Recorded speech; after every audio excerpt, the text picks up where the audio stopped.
加沙北部，以军距离哈马斯军事总部不到500米。乌军在赫尔松开辟新的进攻轴线。乌军在阿夫迪夫卡发起了第3波进攻行动。克里米亚方向，黑海舰队又逃了，乌军彻底掌控黑海。莫斯科附近再次传来爆炸声。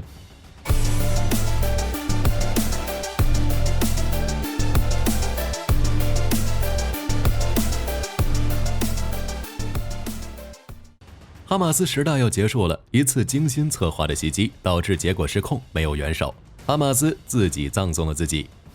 11月11日，以色列军队即将控制加沙北部的整个海岸线，距离哈马斯军事总部不到500米。11月12日，以军包围哈马斯军事总部，已经占据附近的街道，同时在巴勒斯坦立法委员会附近形成包围圈，准备活捉哈马斯领导人辛瓦尔。哈马斯精心挖掘的500公里地道，反而成为掩埋自己的坟墓。同时，加沙的巴勒斯坦人已经看清现实。据加沙之声的最新民调显示，加沙70%的居民希望哈马斯从加沙消失，希望与以色列和国际社会重建加沙。加沙地带的民众开始与以军合作，提供哈马斯部队所在地、地道入口、仓库和火箭弹发射场。不过，目前战况方面的消息很少，但不要觉得奇怪，以军有碾压式的优势，所以显得战况平平无奇。消息不多，属于正常情况。无非是以军在加沙某地打掉了哈马斯多少火力点，前沿哨地。2周以来，以军已经摧毁数百个反坦克导弹发射场，约300个地道竖井，袭击哈马斯基础设施内的3000个地点，包括100多座诱杀建筑以及数百个指挥中心。11月13日，以军继续地面行动，哈马斯已经无路可逃，唯一能拯救哈马斯的停火也很难办到。以军多次拒绝停火，美国称停火不现实，但希望能人道主义暂停。法国总统马克龙要求以色列停火，保障平民安全，之后又道歉称表达不是很准确，停火不是时机。德国总理舒尔茨也表示，反对在加沙地带立即停火，这将给哈马斯重新装弹的机会。加沙地带之外，以军战机袭击叙利亚。11月12日，以色列军方表示，以军战机袭击了叙利亚境内的恐怖基础设施，这是回应戈兰高地遇袭。11月11日，2枚火箭弹从叙利亚发射，落在戈兰高地，当地响起防空警报。这就是赤裸裸的挑衅，肯定是要反击的。以色列发言人称，以军的作战重心在加沙，但北部地区也处于高度战备状态。同时，附近的几百公里内还有2艘美军航母与俄亥俄级作战，威慑伊朗与叙利亚的武装组织。11月13日，以色列战机袭击了位于黎巴嫩南部的黎巴嫩真主党目标，以回应黎巴嫩真主党向以色列发射的火箭。以色列发言人称，以军的作战重心在加沙，但北部地区也处于高度战备状态。叙利亚与真主党对以色列的威胁其实并不大，可以忽略不计。他们的军事实力充其量也只能打打游击，进行一下骚扰。而对于以色列来说，这种小打小闹根本不算什么，也无需顾虑太多，打回去就好了。乌俄战场，乌军在赫尔松开辟了新的进攻轴线，也就是霍拉普里斯坦方向。大波将军岛以北的所有别墅都已处于乌军控制下，只是乌军尚未进入霍拉普里斯坦定居点内。至于皮沙尼夫卡与克林基也有了新进展。就过程来看，乌军的目标是将桥头堡连成线，设置25公里的防空安全区域，随后大规模装甲部队渡河，最后强推赫尔松。就目前的结果来看，乌军快要完成第一步了。目前乌军已经控制克林基附近的天空，皮沙尼夫卡与科扎奇之间新建的桥头堡已经十分稳固，新到货的 NASAMS 就在这一地区。防空准备好之后，乌军士兵开始不断渡河。为了阻拦乌军，俄军派出不少部队，但很多都是未经训练的动员兵或者风暴贼部分成员，特别是俄黑海舰队第810海军步兵旅又被顶在前面，没有坦克、大炮或空中支援，根本挡不住乌军的进攻。反观乌军已在右岸部署了18个装备齐全的旅，一旦顺利渡河，俄军的兵力根本不够看。现在可以说，俄军在赫尔松的防线彻底崩溃，已经无法阻止乌军过河了。于是选择在距离第聂伯河30公里的地方挖掘战壕，埋设地雷，阻止乌军前进。阿夫迪夫卡方向，俄军依旧是不计代价的进攻。乌克兰塔夫利亚集团军发言人证实，俄军大幅增加了攻击次数和强度，这就意味着第3波攻势已经开始。俄军目前的主要战术就是利用压倒性的炮灰数量来确保领土收益，即使损失70%的突击部队，俄军仍有足够的兵力攻入阵地。在这种情况下，最好的选择就是尽早开始摧毁俄军的突击部队，乌军也是这样做的。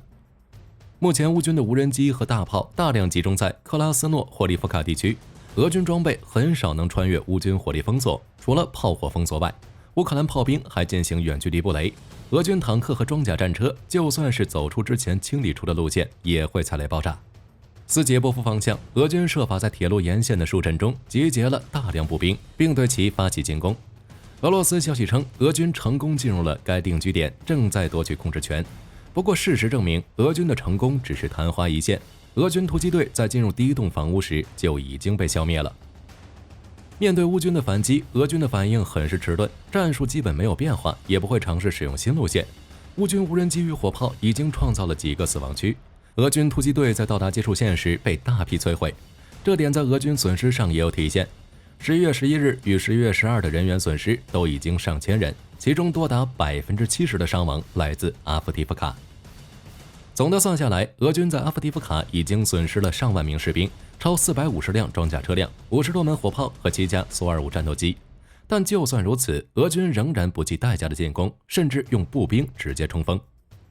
战斗研究所的报告认为，由于俄军损失了大量重武器，包括坦克、步战车和火炮，俄军现在更倾向于使用步兵发动攻击。当然，不是说步兵不行，主要看是否适合。不过很明显，俄军不太适合这种战术。俄军改用更多步兵发动攻击后，未能获得任何进展。根据最新消息，俄军为阿夫迪夫卡的进攻行动建立了4万人的后备部队。按照目前的损失水平，不到3个月的时间内，俄军的后备部队就会耗尽。几个月后，俄军在阿夫迪夫卡方向的攻势就会彻底崩溃。克里米亚方向，黑海舰队又逃了，乌军彻底掌控黑海。回顾黑海舰队这一年的历程，怎一个惨字了得！2022年11月，乌克兰推出第一支海上无人艇编队，开始对黑海舰队展开袭击。黑海舰队被摧毁至少7艘舰艇和不少登陆艇。9月13日，乌克兰甚至用导弹摧毁明斯克号登陆舰与基洛基潜艇顿河畔罗斯托夫号。更惨的是，没几天，黑海舰队司令索克洛夫遇袭，黑海舰队巡逻舰又遭到袭击。1年的时间，黑海舰队几乎被打残。面对乌军的连续打击，黑海舰队被迫将10艘舰艇都转移到俄本土新罗西斯克。只是逃跑是没用的。11月10日凌晨，乌军无人艇又击沉黑海舰队2艘登陆艇。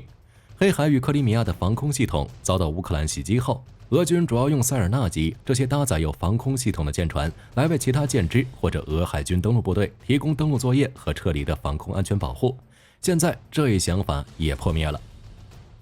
这次事件发生后，俄黑海舰队又紧急将部分舰艇转移到俄本土图阿普谢。黑海舰队被乌军打到，再次逃离克里米亚。现在的黑海已经被乌克兰完全控制，黑海舰队甚至都不敢出克里米亚基地，更不要说到黑海去。随着冬季临近，俄军又开始恢复对乌克兰民用基础设施的袭击。11月11日，乌克兰能源部长表示，如果今年冬天俄军加大对乌克兰电力设施攻击，那么乌军将会攻击俄石油和天然气设施。2022年9月下旬到今年春天，算是俄罗斯对乌克兰空袭最严重的一段时间。虽然就结果来说，俄罗斯本质上并没有能力彻底摧毁中等工业国的全套电力基础设施，但是依旧给乌克兰带来了不小的麻烦。本土电力设施被炸坏，很多地区陷入停电。再过1个多月，乌克兰就会来到全年最冷的时候，俄军袭击肯定会卷土重来。最近俄军已经降低了空袭的频度，也减少了袭击的规模，为的就是积攒导弹袭击乌克兰的基础设施。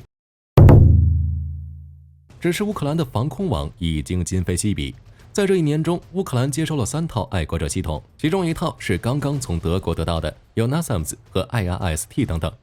其他那些老旧的防空系统可能性能没那么强，但同样很具备战斗力。根据乌空军发言人伊格纳特的说法，西欧国家和美国还在努力加班，生产更多的防空系统和拦截导弹。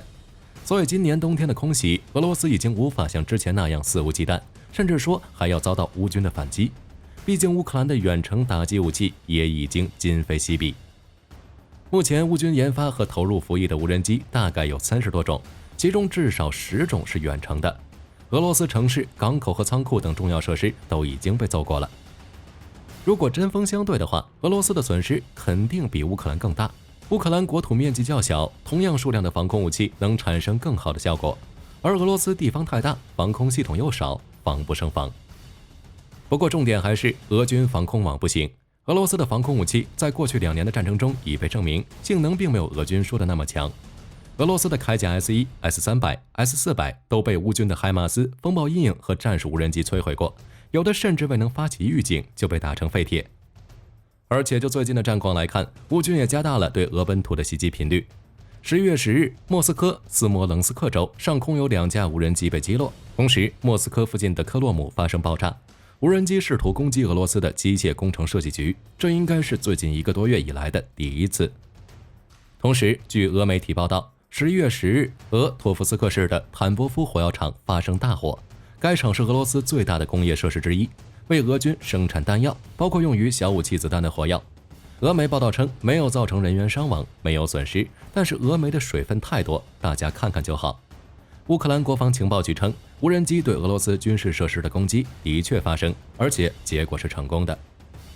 11月12日，战争研究所在其评估报告中称，乌克兰一直在加强对乌克兰备战区以及俄罗斯后方地区的军事基地、后勤和其他重要目标的袭击。